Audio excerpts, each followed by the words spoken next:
نحمده ونصلي ونسلم على رسوله الكريم اما بعد فاعوذ بالله السميع العليم من الشيطان الرجيم۔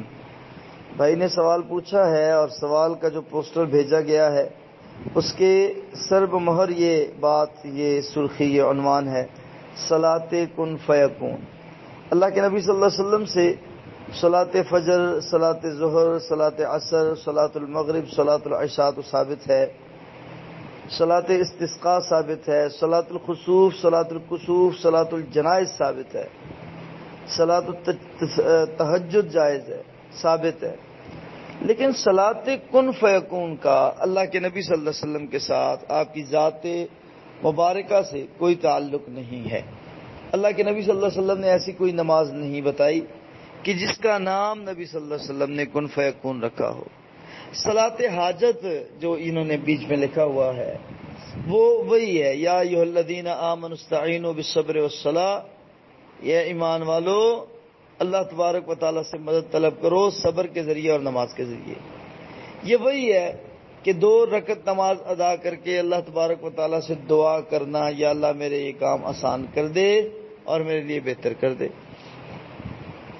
تو لہذا اس کی الگ سے کوئی اسپیسیفکیشن نہیں ہے۔ اور پھر جو انہوں نے مروجہ طریقہ بتایا ہے وہ بالکل غلط ہے۔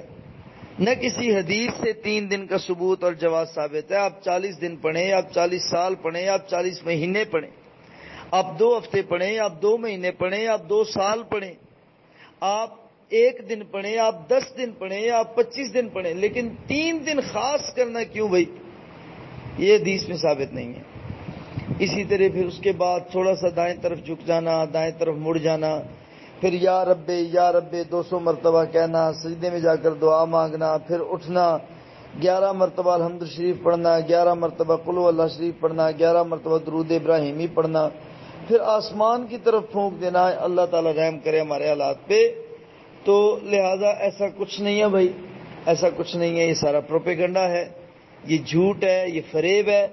بھائی کوئی بھی عبادت آپ نے کرنی ہے، عبادات میں بغیر دلیل کے عبادت کرنا بدعت تصور ہوتی ہے۔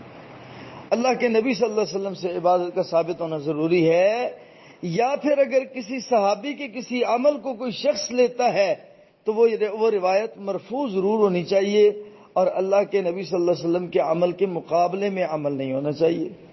بات کی سمجھ آئیے بھائی؟ تو لہذا یہ درست نہیں ہے، اس سے اجتناب کریں۔ بارک اللہ فیکم۔